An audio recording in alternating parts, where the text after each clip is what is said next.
तो समाधान कब तक हो जाएगा? लगभग जैसा कि आप लोग सब जानते हैं कि लैंड एक्विजिशन की कार्रवाई होती है, तो सॉन्ग बांध परियोजना के अंतर्गत आज सुनवाई थी। धारा 21 के बाद होती है। यहाँ पे मुख्यतः हमने देखा कुछ 12 बिंदु हैं जिसपे हम लोग की चर्चा हुई, और उसमें कुछ बिंदु ऐसे हैं जिसपे डिस्कशन होकर निस्तारण हो गया, पर लगभग 132 आपत्ति आई हैं जिनको हमने कैटेगराइज किया है, और उनका निस्तारण जो हमारे एंड से होगा उसको विदिन 10 डेज कर देंगे। और जो कुछ प्रस्ताव हमें लगता है कि नीतिगत निर्णय है उसको शासन को प्रेषित किया जाएगा।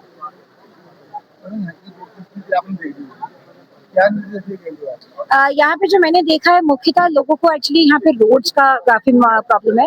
संपर्क मार्ग जो है वो भी कभी बाधित है, तो मेरा पहला अभी निर्देश यही होगा, मैंने अभी विभाग को भी बोला है कि जो रोड की स्थिति है उसको ठीक करें, क्योंकि बरसात इस बार काफी हुई है। तो जो नदी भी है यहाँ पे जो ऊपर रांगणगांव या चिपल्टी नदी बता रहे हैं, उसमें प्रोटेक्शन का भी चैनलाइजेशन का वर्क होना है, जिसके लिए बता रहे हैं कि प्रस्ताव जो है वो शासन में चला गया है, तो उसको परस्यू करा जाएगा ताकि लोगों को एटलीस्ट आने वाले आपदा सीजन जो नेक्स्ट ईयर आएगा उसमें कोई दिक्कत ना हो। उसके अलावा लोगों का कुछ यहाँ पे जैसे स्कूल है उसका भी स्थापन होना है रांगण गांव का, उसके लिए मुद्दे थे, तो उस सभी को देखा गया है। चौथा, मोबाइल टावर की कनेक्टिविटी को लेकर भी मुद्दा है, तो उसको अभी बीएसएनएल से बात करके त्वरित निस्तारण कराएंगे।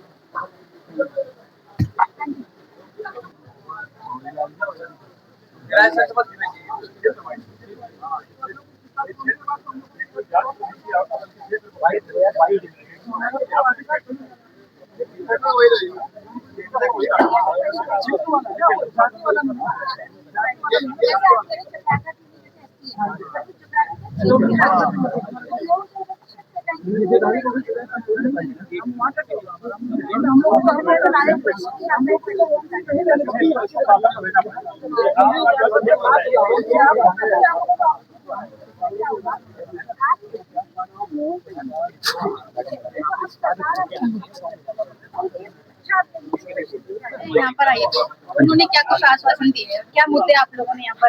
मुद्दे तो हमारे पिछले 10 साल से ही चल रहे हैं, और अभी तक 10 साल से कोई मुद्दों पे ठोस कार्रवाई नहीं हो पाई है। आश्वासन ही मिल रहा है पिछले 10 सालों से। 10 साल पहले भी मीटिंग हुई थी, तब भी आश्वासन मिला था, आज भी मीटिंग हुई, आश्वासन ही मिला है। पूर्ण विस्थापन में जो परिवार जाने थे उनका अभी तक नहीं हुआ। रोड का संबंधित जो भी है, रोड का अभी जो रंगड़ गाँव है, सेरा एरल गाँव, गंदक पानी जो हमारा टूरिस्ट प्लेस है, वहाँ पर भी अभी तक रोड का कोई इन्होंने कोई ठोस कार्रवाई का निर्देश नहीं दिए हैं। तो कानून को आगे लाके बोल देते हैं कि ये डूब क्षेत्र है, इसमें रोड पक्का नहीं बन सकता है। और पिछले 10 सालों से जो है ये क्षेत्र की जनता रोड से जूझ रही है और पैदल आना जाना कर रही है। तो इससे बहुत सारा नुकसान हो रहा है क्षेत्र की जनता को। और जो फसल होते हैं मंडी के, जो व्यावसायिक हैं, उनसे खेती बाड़ी होती है, वो बहुत ज़्यादा इम्पेक्टेड हो रही है। उससे ज़्यादा लोगों की फसलें सड़ रही हैं, घर में अदरक खराब हो रहे हैं, धनिया खराब हो रहा है। ये सब चीज़ों की, इनकी वजह से, रोड न होने की वजह से ये सब समस्याएं आ रही हैं। रही बात डैम की, तो डैम का इनका जो है काम पिछले 10 सालों से इसी से ज़्यादा चल रहा है, पर अभी तक इनको लगभग एक भी कार्रवाई इन्होंने पूर्ण नहीं हो पाई है।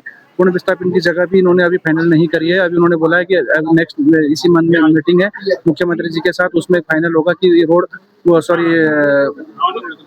जमीन कहाँ पर दी जाएगी विस्थापितों के लिए। जी।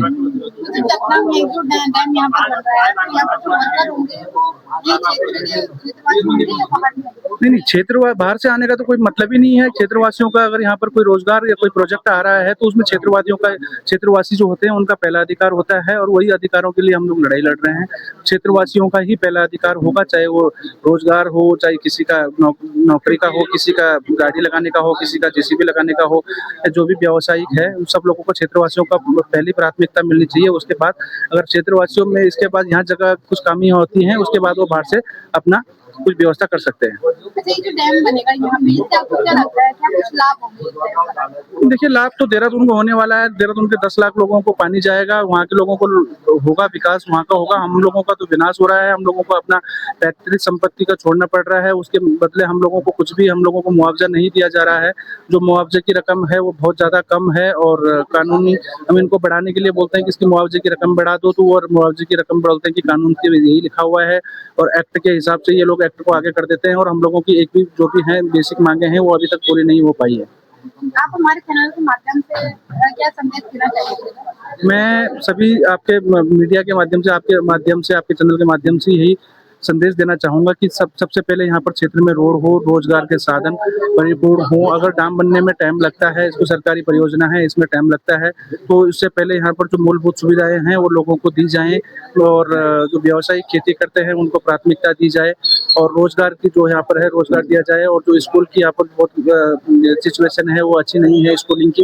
लोग पैदल 10-10, 15-15 किलोमीटर आके बच्चे स्कूल आते हैं, वो बहुत ज़्यादा हमारे लिए सिचुएशन खराब है और उसमें भी हम सरकार को या शासन प्रशासन को बहुत जल्दी काम करने की आवश्यकता है। डैम बन रहा है वो अलग चीज़ है और लोगों में मूलभूत सुविधाएं जो हैं वो अलग चीज़ें हैं। तो हम लोग यही चाहेंगे कि जल्द से जल्द शासन प्रशासन यहाँ के लोगों की सुने, यहाँ के लोगों को रोजगार दे, यहाँ के लोगों को रोड का साधन दे, रोड से कनेक्टिविटी दे।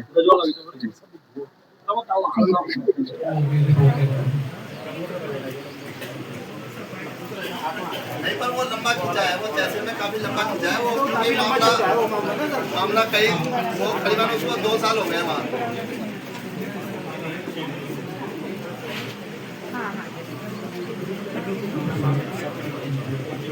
मतलब आप कहना सही खाता है, उसमें पंचायती खाता है, जैसे उसमें किसी के उसमें तहसील में क्या कार्रवाई चल रही है? वो नाम करवा देंगे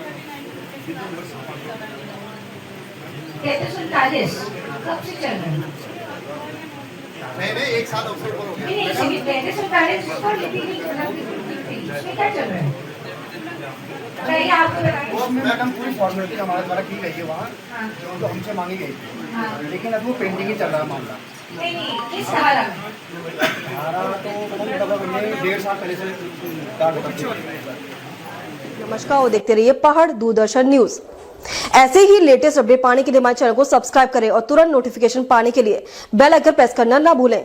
यदि आप हमें फेसबुक या इंस्टाग्राम के माध्यम से देख रहे हैं तो हमारे पेज को फॉलो जरूर करें। धन्यवाद।